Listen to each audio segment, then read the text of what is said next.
What's up, guys?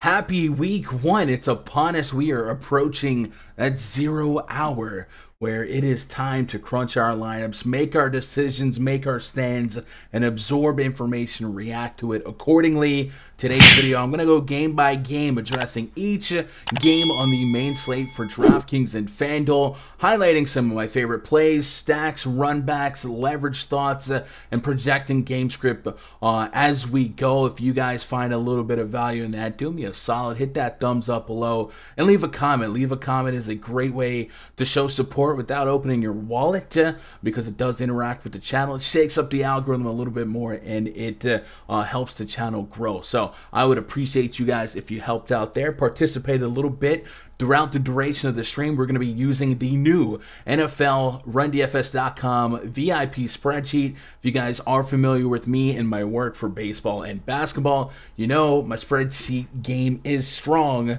and it remains as such for NFL. I spent the last week coding, easy to navigate, easy to read, and use tools through the spreadsheet, including the new game portal tab, which kind of mimics the NBA and MLB index portals, projecting all of the players I think will be relevant for each game, or even quasi-relevant in terms of just being straight up involved and activated on the offense. And then below each team will be some of my floating thoughts, and particularly for week one, some of the catching you up with some of the changes each team has made in the offseason. So a great way to go game by game here, catch up, and you'll also see my projected Draftkings points and FanDuel points for each player. We have created a welcome page. This welcome page kind of explains each tab that is available on this new spreadsheet, including the new GPP stacks and runbacks page, which is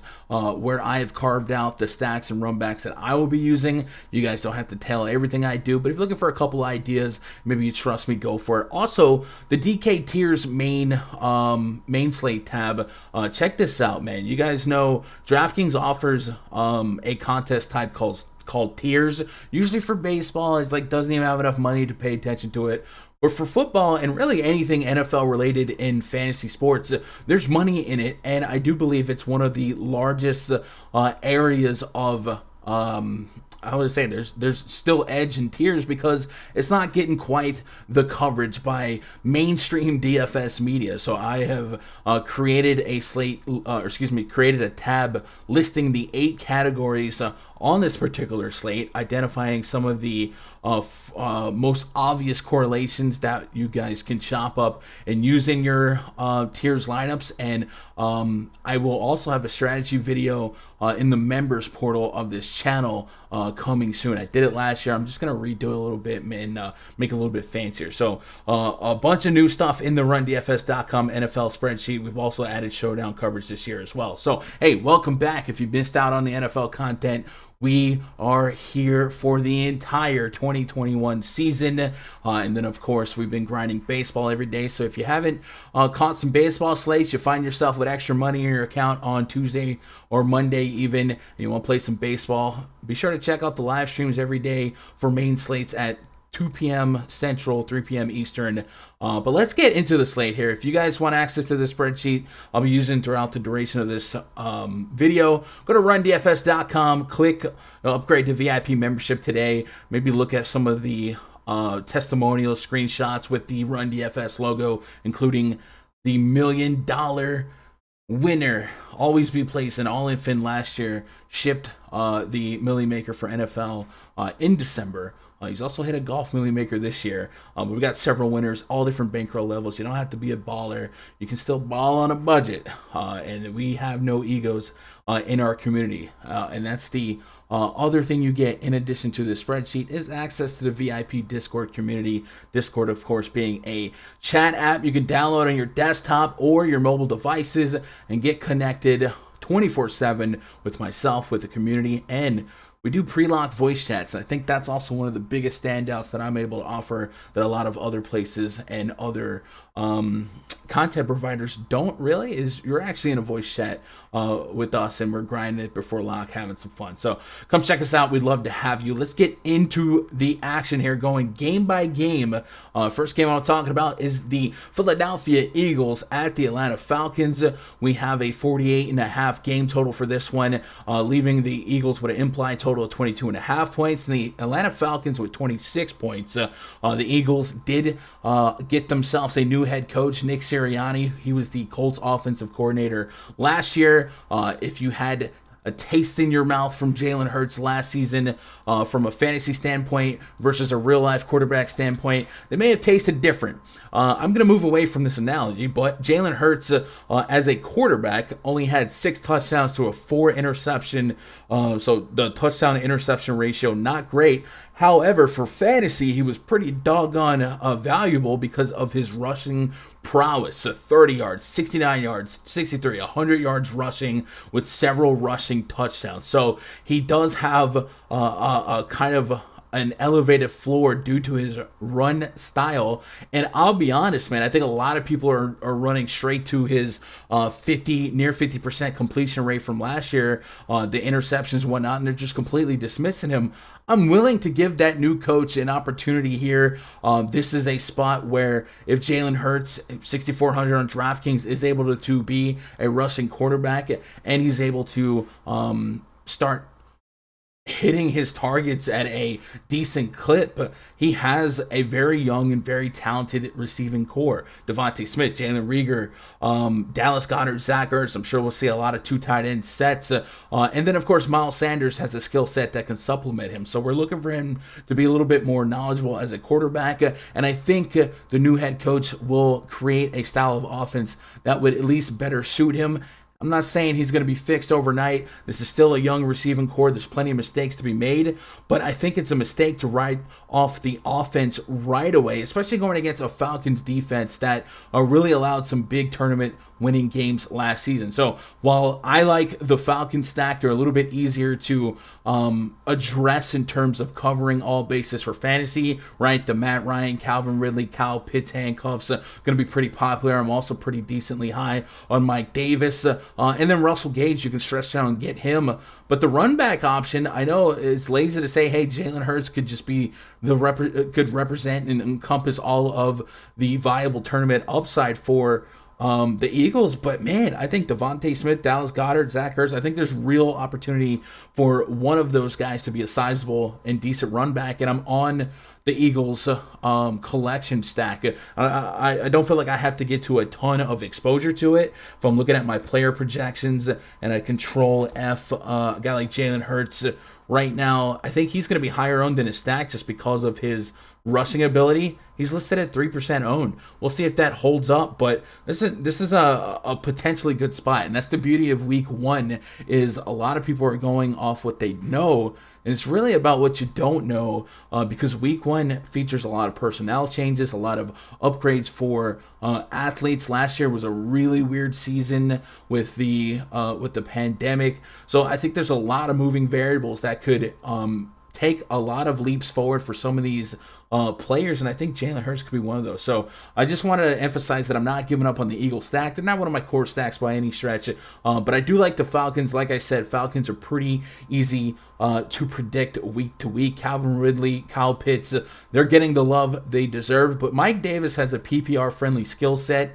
and the Falcons are a home favorite, which is a positive projected game script for him. He's 5,400 on DraftKings. Doesn't have to do much to kind of pay off that price tag, and if he does find the end zone, perhaps on a receiving touchdown, could make it even more fruitful. Moving on to the next game, we got the Steelers at the Bills. I'm very high on the Bills in this spot. The Steelers have an implied total of 20.75. The Bills at 27. They're a minus 6.5 point home favorite right now, and we expect this offense to pretty pass heavy, and one of the things I do like in this spot is it's actually a bad run matchup against that Steelers defense, and the Steelers will blitz at pretty league high rates, and I think that's actually a good thing for a guy like Josh Allen because I don't expect him to get sacked. I expect him to escape, run out of the pocket, pick up some more rushing yards. And one of the things I really like about this matchup is the Steelers do employ a lot of man coverage because of their blitz rates. And Stephon Diggs in man coverage, that is not usually going to end well. We saw that last year in this matchup. Stephon Diggs, if you look at his DraftKings game log against Pittsburgh week 14, dropped 32 fantasy points, 10 for 14, 130 yards, did find the end zone. Stephon Diggs is absolutely one of my favorite options on the entire slate today. If I wanted to stretch past Diggs and with the Allen pass catcher handcuff, I don't mind a little bit of Cole Beasley at 4,400. Maybe Dawson Knox finds the end zone a bit. Tight end's pretty shallow when you get beyond the obvious top end guys.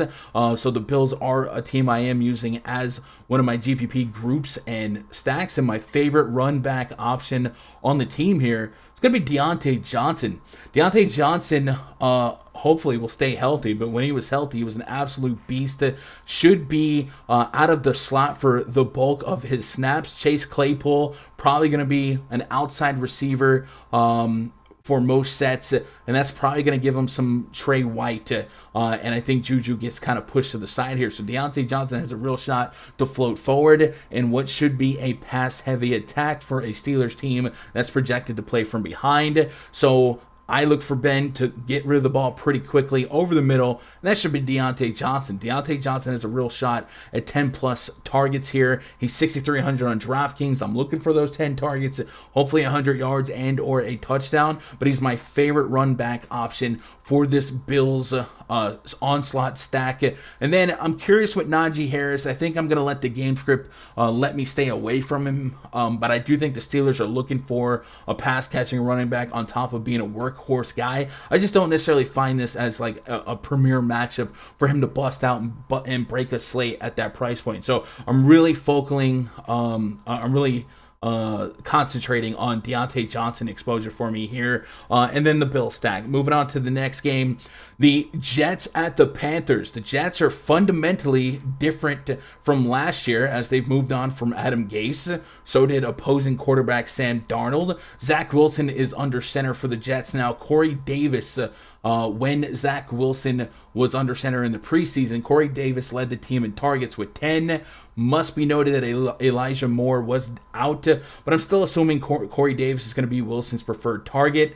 On the other side, Sam Darnold looking like a spread approach for him. I think the interest in this game for me is pretty heavy on the obvious Christian McCaffrey. I don't really need to spend much time exhausting reasons for you to like Christian McCaffrey. I think we've kind of discussed it throughout the week. With week one pricing coming out over a month and a half before week one, there was a lot of opportunity for injuries and guys getting released and stuff like that, to where by the time week one hits, we have a lot of inefficient pricing and incorrect pricing. So getting to guys like Christian McCaffrey at a higher clip is a lot easier. So 9,500 on DraftKings, 10-4 on FanDuel. I'm in on CMC. The Jets allowed the second most receptions to running backs last season, although they only allowed they allowed under 700 receiving yards. CMC is one of those matchup-proof guys, in my opinion. So I'm pretty much isolating myself to CMC in this game. But I do like the idea of getting to some Corey Davis at 4,900. I definitely think he has potential to increase in price. I think the field could be down on the Jets just because the Jets are the Jets, and they can't get away from that cloud that Adam Gase put over them. But offensively, this could be a way different team. The last half decade, Todd Bowles, Adam Gase, guys like that. I think this could be a really, really interesting team under Mike LaFleur, who is who's going to be in charge of the offense now, right? So give me some Corey Davis, give me some CNC. In deep field tournaments, I think Sam Darnold looked interesting enough in preseason that at 5K, if you handcuffed him with a DJ Moore, a Robbie Anderson, something like that, maybe it would pay off in deep field tournaments. I'm not really going to get to that in 20 entry or less, but I don't think it's a crazy thought. And then my favorite option, obviously, being a run back with Corey Davis. And also Elijah Moore at 3K could be an opportunity for extreme value. Bare bones min price on DraftKings, getting just under a 13 DKP point projection in my model. So I do like looking his way as well. Moving on to the next game, Vikings at the Bengals. We got an OU of 47. I like this game kind of quite a bit. I'll say the Vikings, first of all, are one of those teams I just like for scripting purposes because they have a pretty concentrated pool of usage. You know, guys that are going to get their chunk of the pie, the market share. It's going to be Kirk Cousins, Dalvin Cook, Justin Jefferson, and Adam Thielen doing most of the heavy lifting. And then against them today, a Bengals defense that really should still be bad. Bengals, most of their consorted offseason efforts were on repairing that offensive line while Joe Burrow repaired his injuries. Joe Mixon last year dealt with some injuries. They moved on for AJ Green. So the offense has a shot to be exciting. Joe Burrow looked good when he was upright. So I do like the Bengals offensively, but I'll talk about that in just a second. I want to focus on that defense. The Bengals defense really, really bad. And cornerback Trey Waynes is out for this one. So they're going to be leaning on guys like Eli Apple and what they typically run man coverage defense. So Justin Jefferson is 7,700 on DraftKings, Adam Thielen 7K. In the grand scheme of this slate, I feel like they find themselves somewhat in no man's land because a lot of people are going studs and scrubs, but these are two slate breaking potential guys. I'm leaning more towards Justin Jefferson if I have to gravitate towards one, but I do like the Vikings team stack. They are one of my groups that I'm featuring in the group stack tab. And then of course Dalvin Cook feels like one of the safest running backs on the entire slate. When he's healthy, you might expect 25 touches a game, if not more. And this is a positive game script for him as a road favorite. Let's talk about the Bengals offense here in the post AJ Green era. If Joe Burrow's healthy, he has weapons in T. Higgins, Jamar Chase, and Tyler Boyd. And then Joe Mixon, who I think doesn't really get the love that he might deserve here. He missed 10 games last year with an injury. In the games he did play, he averaged over 90 all-purpose yards, and he ran 21 routes per game. No more Gio Bernard on this team, so I think Joe Mixon has a real shot to be a problem. And at 6,200, we might be looking back at him in a couple weeks saying, oh man, I should have played him at 6,200. I think out of all of the receivers here, I think Tyler Boyd is probably my favorite just because I expect him to be the primary slot receiver. But T. Higgins is just fine. Jamar Chase had a case of the yips in preseason. As much has been made about his drops. So I'm willing to put him as like my third favorite, but I'm not going to have no Jamar Chase. If I had to rank him, I think Tyler Boyd for floor, T. Higgins for ceiling. He has a chance to break one. And then Joe Mixon, I think I'm expecting him to be a little bit more involved as a pass catcher if I'm trying to stretch out to that ceiling, that upside. But I think 6,200, I can't be out on Joe Mixon. So give me this game stack, believe it or not. I'm a big fan of it. Let's move on to the next game, 49ers at the Lions. This is pretty much a mismatch at every click of the offense for the 49ers. The Lions are projected to be one of the worst overall defenses, and the 49ers should have their way everywhere. Pro Football Focus has this as the largest O-line versus D-line mismatch on the entire slate, and there's not one bad spot for any skilled position. Raheem Mostert, Brandon Ayuk, and George Kittle should all outclass their particular matchups.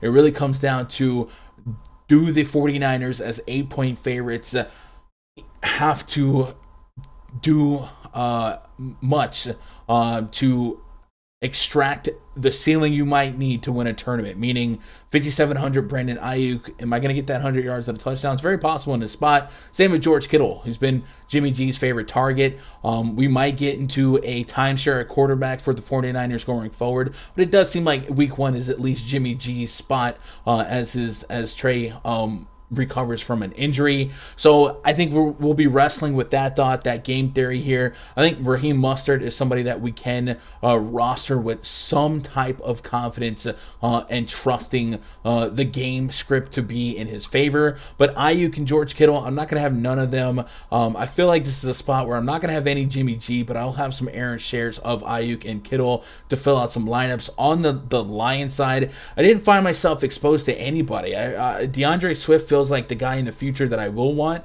but at almost 7K, I just get kind of priced out of him. I do think that this game script could feed him as a pass catching running back, and maybe 6+ targets and a couple catch and shoots go his way. Maybe TJ Hawkinson has to get force fed some targets, but it's a really bad matchup for tight ends. It's just a really bad matchup for everything. So I'm leaning more towards getting some shares of the 49ers defense, and I'm really just waiting and seeing on the Lions. Maybe they'll surprise us, but I really got no expectations out of them. So they're kind of being left out of everything that I'm doing. Moving on to another game that is not quite as bad as the previously talked about Niners and Lions spot, but the Jaguars at the Texans don't really leave me a ton to love. The Jaguars rebuilt, the Texans imploded during the offseason. We got a meager 45.5 OU. James Robinson looks like the best value in this game. The pricing came out before Etienne's injury, so 6,400 on Robinson, a guy that did thrive in a similar spot last year. At 6,400, I'm looking for 3x, 4x value here. Could I get 20 plus DKP? Well, it's a positive game script against a really abysmal Houston Texans everything. The defense should be bad, and their offense also less than stellar. So it should be a game of game management, and I think the Jaguars should come out on top. So you can definitely give me some James Robinson here. When it comes to the receiving core for the Jaguars, Trevor Lawrence targeted Laviska Shenault 13 times in preseason. Marvin Jones got 9 targets. Keep in mind, DJ Chark did not play in the preseason, so maybe those come down a little bit more and it becomes a little bit more evenly distributed. On the Texans side, the guy that does feel like could have a shot here is Brandon Cooks at 5,300 on DraftKings. I'm worried about his ceiling with Tyrod Taylor under quarterback, right? Last year in games without Will Fuller, he thrived, but he had Deshaun Watson under center, and I just don't like... Tyrod Taylor just doesn't give me the warm and fuzzies to kind of feed his receivers in a successful manner. Maybe I'm wrong on that, but if I was going to get to any Texans player, it really feels like Brandon Cooks is the guy that I would. Maybe Chris Conley's a little bit too soft priced at 3K. Doesn't take many receptions to kind of pay off that price tag. Really at the 3K receiving position right now, if you look at any receiver at the 3K range, you're just asking yourself, are they a better play, or could they be a better play points-wise than Marquez Callaway, and then truly run the range of outcomes there? I do think there's some pushback on Callaway. We'll talk about him a little bit, but it boils down to Jair Alexander. Moving on to the next game, the Seahawks at the Colts. We got Russell Wilson up against Carson Wentz. The Seahawks are expected to have a faster pace of play, right? They got a new offensive coordinator, and this could bode well for the Let Russ Cook community. And he's another quarterback and really another offense that we can somewhat confidently project concentrated usage around the same pool of players. That's Russell Wilson, DK Metcalf, and Tyler Lockett. Chris Carson does enter the conversation, but the Colts' run defense is actually pretty solid, so I do think that helps me kind of push Carson out of the way and tilt that seesaw up a little bit more towards Metcalf and Lockett. Can't speak today. I know it seems like last year was always one or the other between Metcalf and Lockett, so I maybe don't have a ton of overlap, but I'm definitely going to have some lineups with both Wilson, Metcalf, and Lockett, and then trying to think about a run back option. I think Michael Pittman and Paris Campbell are the two guys that kind of stand out the most, but I do think that the Colts offense can be pretty evenly distributed to where one guy doesn't shine much more than the other. They did put these prices out before T.Y. Hilton got injured, so you might have some presumed or assumed value on Michael Pittman, Paris Campbell, Zach Pascal, guys like that. Like I said, Campbell's the guy that kind of speaks to me the most, because he is a slot receiver at under 4K, and if Seattle's going to run a faster pace of play, creates more possessions for Carson Wentz, and in a new system, maybe the easiest path to success for him is to take what's given to him over the middle. So I'm looking for work to Paris Campbell. I'm looking for work to Nyheim Hines. Let's talk about Nyheim Hines. He signed a 3-year contract extension, becoming a top 10 paid running back in the league. I know there's a lot of Jonathan Taylor truthers. I think he's a beast in and of himself, but I don't think you pay Hines that contract if he's not going to be involved. So I have some trust issues with looking at this Colts running back situation and really thinking that Jonathan Taylor is going to be the workhorse every down kind of guy. And then Nyheim Hines, I know what his skill set is. His greatest skill set is when you have to lean on him for the passing game a little bit more. Could this be one of those game scripts where Carson Wentz gets to check down a little bit more, playing catch-up against Russell Wilson and the Seahawks? I think it's very possible. Seahawks were top 10 in receptions and yards allowed to running backs last year, meaning receiving yards allowed, and their increase in pace of play could increase snaps and potential pass attempts for the Colts here. So that's kind of what I'm looking at here. But give me Metcalf, give me Lockett. I think I end up with a little bit more Lockett than Metcalf, but that's simply because of the discrepancy in price. It's a little bit cheaper on both sides. So at basically near even projections, I got Metcalf for a little bit more, about two fantasy points more. But at near possessions, I like the salary savings here. But I'm gonna have a decent chunk of both. Gerald Everett was picked up by the Seahawks. He comes over with the offensive coordinator, I believe.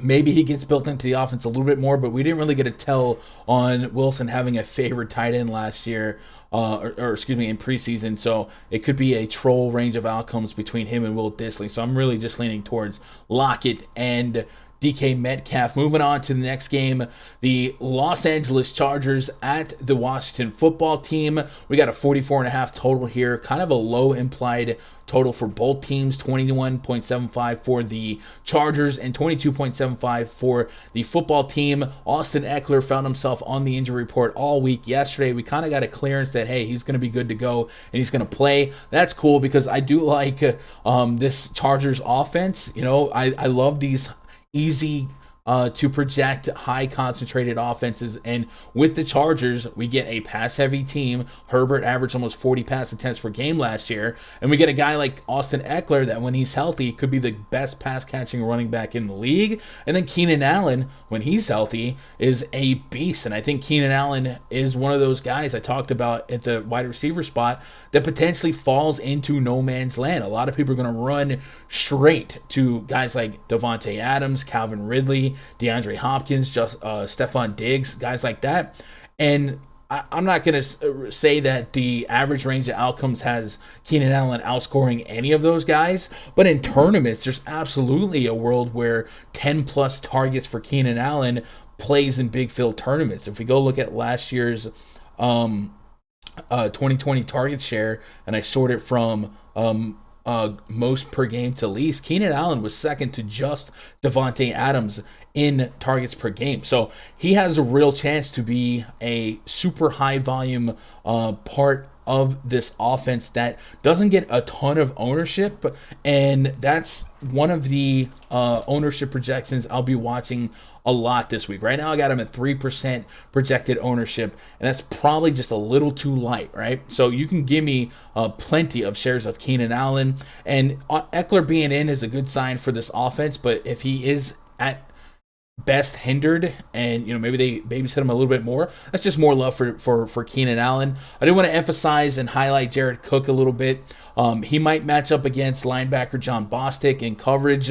Last year, Bostic allowed a 75% catch rate. So as a new tight end for Herbert to play with at 3,800, where tight end is really Kyle Pitts and a couple guys above him, I think Cook does stretch out and make my player pool. On the Washington football side, speaking of tight end, Logan Thomas, he led all of tight ends in routes run last year. It wasn't necessarily close. They added Curtis Samuel, Adam Humphries to this receiving core to kind of give Terry McLaurin some help. So maybe Logan Thomas doesn't have to run as many routes. I feel like he can only go backwards, but I don't think he becomes a non-factor here. So I'm keeping an eye on him. I also think that this Chargers defense has a chance to be good. They had a lot of injuries dragging them down last year. Maybe they make a step forward. Ryan Fitzpatrick, Fitzmagic, 5,500 week one. I feel like it's a NFL tradition to go after Ryan Fitzpatrick in week one, so I will absolutely be doing that. A couple names that stand out to me.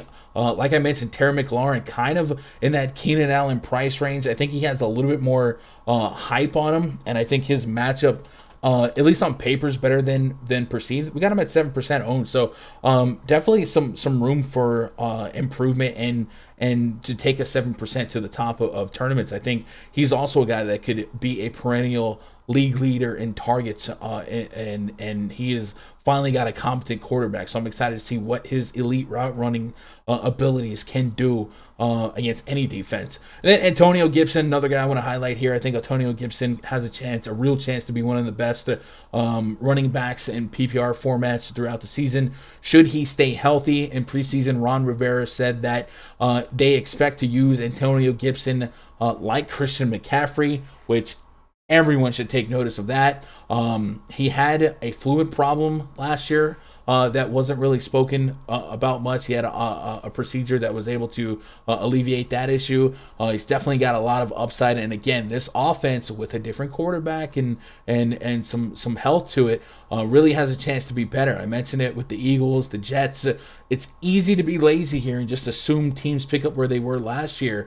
But there's a couple teams that could take some real steps forward and at least from a fantasy perspective be a lot better. And I think the Washington football team has a chance to be one of those teams. So I'm very, very interested in a lot of this game. And I think the obvious pieces are obvious and the run back options kind of build themselves, right? So if I'm making a player group, Fitzpatrick, handcuffed to McLaurin, Logan Thomas, maybe in the flex here and there, I'll get to a Gibson. I don't get too crazy with the quarterback running back correlation, and then the run back options being Keenan Allen, Austin Eckler, guys like that. So lineups are pretty easy to make if you want to game stack this one. Next game on the docket, this is going to be one of the DFS sweetheart games of the week. A 53.5 over under. Both offenses are picking up a ton of traction, and for good reason. These are very, very, very high upside offenses. Kyler Murray, 35 pass attempts a game last year, over 8 carries a game.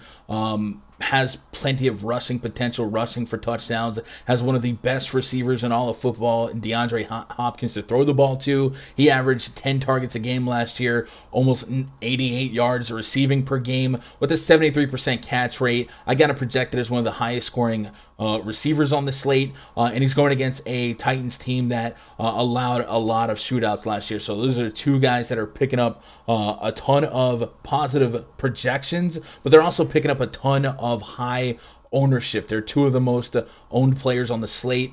This game is going to have a lot of eyes on it. If you look at the Tennessee side, Derrick Henry 10%, Tannehill a lesser extent 6%. We don't really see egregious ownerships on quarterbacks. AJ Brown 9%, Julio Jones 5%. But look at these Cardinals numbers here. Kyler Murray 13%, DeAndre Hopkins 14%. I think that makes sense because the Cardinals feel much more concentrated in projected usage than the Titans. They can spread it out a little bit more. Derrick Henry can go nuts, stuff like that. But yeah, I think this is a juicy game, and I think everyone's on it. So I don't need to spend too much time telling you about it.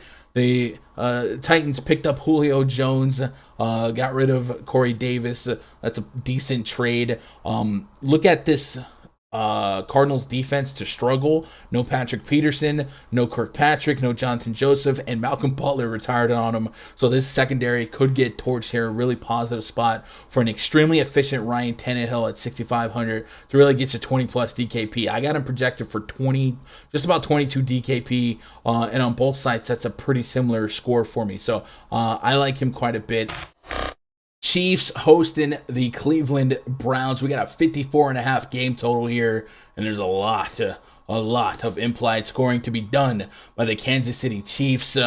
This would be a great opportunity to maybe make note of the differences between the bulk of last season versus this year due to the pandemic. There was a lot of empty stadiums and some stadiums that were spread out, but you didn't have full capacity stadiums, and this year you will. And Arrowhead Stadium is one of the loudest stadiums in all of sports, and the loud stadiums like Arrowhead, like Minnesota, like Seattle, like Superdome, they make real impacts on the game because they make opposing quarterbacks struggle a little bit more with hearing communication, making calls, making audibles. So that is a real tangible effect here, and I'm curious to see if we see it come into play in game number 1 with Baker Mayfield, if his back is put against the wall as a sizable road dog here. He's a 5.5 point underdog right now, and we know the Chiefs at home, they're deadly. They're like the Golden State Warriors when they were at max capacity. Patrick Mahomes, Tyreek Hill, and Travis Kelce. If we go to the player projections tab in the RunDFS.com NFL VIP spreadsheet, we got Mahomes projected for 15%, Tyreek Hill 16%, and Travis Kelce 15%. So they all trend as some of the highest owned players on the entire slate. And I do have some thoughts, like how is that happening, and is there a lot of overlap between the three? Patrick Mahomes on DraftKings 8,100, Tyreek Hill on DraftKings 8,200, Travis Kelce on DraftKings 8,300. That's almost half of your total salary on 3 players. So I have some questions about how it's being employed in practice, and if that's just creating more of Patrick Mahomes and Hill, or Patrick Mahomes and Travis Kelce, and not necessarily getting a 3-man Chief stack, which I think is pretty possible. With a 3-man stack, you also feel obligated to run one back, and maybe a guy like Jarvis Landry kind of fits the bill there. So maybe your average full stack lineup looks like this, which leaves you with 38.80 per. Now, it's not impossible to get this done, right? We know that you can completely punt defense, go to the bottom, grab like the Bengals. We mentioned Marquez Callaway, Rondo Jones, guys like that. But I'm truly curious to see how much overlap there is between Hill and Kelce in lineups that don't completely look like they're punting every other position to the moon, which means that while Mahomes, Hill, and Kelce could all have 22 to 30 DraftKings points per, it's more than just those 3 that have to come through. It's got to be those other peripheral players. So I'm curious to see how many people actually get to that approach. And if you're one of the people that are maybe skittish on an 8K quarterback for DraftKings and 8,800 for FanDuel, and you still want some exposure to Patrick Mahomes, man, I got an offer for you. PrizePicks.com, one of the presenting sponsors of this YouTube channel, has the passing projection for Patrick Mahomes at half a passing yard. Guys, if you haven't tried PrizePicks yet, this is a great opportunity to kick the door open, max bet that prop, handcuff it to another prop that you like, and make a quick buck here. On the screen, you see it. It's an insane promo, and anytime that one of you guys sign up using my code, I get a little kickback from them. It's nice. And you guys have a dual incentive to sign up. Not only do you get this pretty much free bet of the century, but if you are a first-time user, first-time depositor, you get double your first deposit up to $100. Meaning, if you sign up right now and say, "All right, Gun, I'll put $20 on Mahomes and to throw for over half a yard and put that with another pick and see what happens," they'll turn your $20 into $40 instantly. No slow drip, none of that playthrough nonsense. You get it right away. So go check that out at PrizePicks.com. So that's what we got on the Chiefs. The Browns now are stuck in a weirder situation where you kind of have to project the game script here. I think the knee-jerk game script here is in Arrowhead, you're playing from behind, you got to throw the ball. Jarvis Landry seems to be my favorite option for Baker Mayfield to throw a lot of targets to. I do think Odell Beckham to start the week was one of my favorite plays. I thought at 5,400, that's dang near a cardinal sin. I still think I'm going to have some, but it does feel like more and more that they have been kind of bubble wrapping him. He's been kind of questionable in terms of, or at least the coaches have been kind of questionable in explaining the amount of use that they're going to ask from him in week 1. So I had intentions to have a lot more Odell on Monday than I do now. I'm still going to have some, but I'm leaning a little bit more towards Jarvis Landry and Austin Hooper. And game script wise, it does favor the pass catching running back here a little bit more. That would be Kareem Hunt, a little bit of revenge narrative if that does anything for you. So if I'm making a group here, it's going to be obviously Mahomes, Hill, and Kelce. Some run back potential on Odell Beckham, but mainly Jarvis Landry, some Austin Hooper, and Kareem Hunt. I don't know that I get to Mayfield at a above average clip here. I think I don't. But those peripheral plays as run back options to my Chief stacks, I will.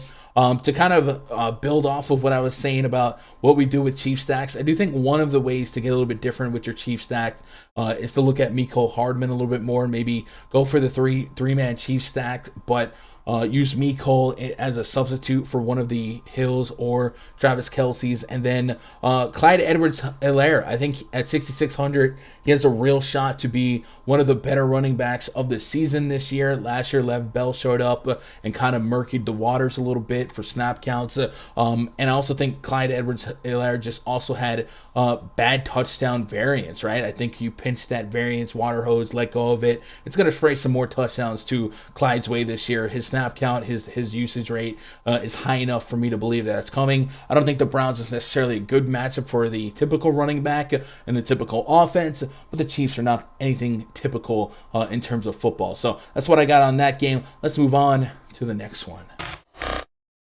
Broncos at the Giants. This game has the lowest total on the slate, so I'm not here much. There's not a lot to like here. Saquon Barkley had a less than confident clearance after being questionable all week. Giants will be without Evan Ingram. They got Kenny Golladay. He'll be on the outside. Darius Slayton will be on the other side. And then Sterling Shepard gets to return to the slot. So maybe we see a little bit of a boost in terms of targets to Sterling Shepard, especially in this game where Evan Ingram is going to be out. So maybe we put him in our back pocket as a guy that might be able to PPR his way to glory. But it's kind of a really ugly spot, especially for the Giants offense that has definitely been anemic at times. Saquon is a generational talent, but I have some concerns about his health, especially since they were really cautious with him throughout the week. The Broncos, they got Von Miller back, and I'm expecting a strong defense here to allow Teddy Bridgewater to be the game manager that we know he can be. I don't have a lot of love for the Broncos offense either. Plenty of guys that I think are super talented. Some of these guys I might have preferred with Drew Lock under center, but Jerry Jeudy, Cortland Sutton, KJ Hamler, like sure, I think Jeudy, Sutton are the two guys that'd be more likely to get to, but I think this game total is really going to push me away here, and if I lose because one of these guys drop 30, then I lose. Saquon Barkley, it's easy to push back against him too, right? It's not that hard to go get the big boys today, the Alvin Kamara's, the Dalvin Cooks, the CMC. So Barkley just kind of gets middlemanned out for me. And if I wanted to maybe take a shot on a questionable pass catching running back, Austin Eckler's a little bit cheaper, right? So maybe I'll regret it, but I'm really avoiding this game almost at all cost. Let's move on to the next game. The Dolphins at the Patriots. Stephon Gilmore starting the season on the physically unable to perform list. And this game is hard to read, right? I think the total, much like the Giants and Broncos game, is going to push me away. I do think Miami has a chance to be a good offense as we get into this season. But I'm going to kind of bank on Bill Belichick being prepared and this game being in Foxborough. I'm going to take my chances on Tua not dicing up the Patriots defense. If it happens, it happens. Maybe you look at a couple shares of Devontae Parker, but for the most part, I'm staying away from both sides of this game. Mac Jones taking that quarterback job for the Patriots. I think the biggest case for Mac Jones here is the $4,400 price tag. You just don't get starting quarterbacks on DraftKings at that price point. They anticipated Cam Newton being the starter, so he doesn't need a whole lot to pay off that. And if he did throw for 2 touchdowns, even 200 yards, he probably is a solid play there, and that would really unlock the Corvette to some high price running backs and receivers, and maybe combinations you wouldn't otherwise get because of people paying up 6-7K for quarterbacks. So maybe keep that in your back pocket. But for the most part, this game is something that I'm not too attached to. Lastly, the Saints hosting the Green Bay Packers. This game's actually going to be in Jacksonville due to the storms. Packers are a team with one of the higher scores, team totals, 26.5. Saints are at 23. I think with the Packers, you kind of know where the work is going to flow through. Aaron Rodgers and Davante Adams, first of all. And Davante Adams will be one of my favorite receivers on the entire slate. Averaged almost 100 receiving yards per game, over 10 and a half targets per game, and he was an absolute beast. And no matter who is assigned to him in coverage, Aaron Rodgers will find it as a challenge, stare him down, and expect another really strong year out of Devontae Adams. 8,300, I'm looking for as close to 30 as I can get on a week one soft scale pricing, but you almost know that you're for sure getting 20 plus. So give me some Devontae for sure. MVS is somebody that I don't mind stretching to if I have to. And then Robert Tonyan had a lot of touchdown equity last year. Doesn't get a ton of volume per game, 3.7 targets per game last year, a 7.9 average depth of target, but a 90% catch rate and a lot of red zone looks by Aaron Rodgers allowed him to be one of the more lucrative tight ends to own in fantasy, at least in season long, but week to week he got there, so I don't mind that. Another guy I want to highlight here, Aaron Jones. He's 6,800 on DraftKings. There's going to be a really good season for him. Has an opportunity to be a feature back, and with Rodgers having the ability to stretch the field, prevent teams from dedicating, stacking the box, I think Jones has a real shot to be one of the best running backs in all of football. Depending on how you think Jameis Winston can run this offense, meaning do you think they stay within a possession of this game? The game script could tilt in Aaron Jones' favor here, and that's a real range of outcome at a sub 7K. If he got one or two of those implied touchdowns, they have 3.5 right now. I definitely think he's somebody that's going to make the back end of my running back player pool. Not going to catch a lot of my Green Bay Packers stacks because I just want to catch in on super onslaught upside from Rodgers, Adams, and maybe stretch a little bit of Tonyan, but I'm going to have some Aaron Jones. On the Saints side, Alvin Kamara is my favorite Saint. I think that goes without saying. Pricing for the Saints came out much like all these other scenarios before Michael Thomas got injured, so that allowed a who's who of who's that next man up opportunities through and through the wide receiver core. The guy that everyone's gravitating towards is Marquez Callaway. Preseason, we saw Jameis Winston look at him pretty liberally.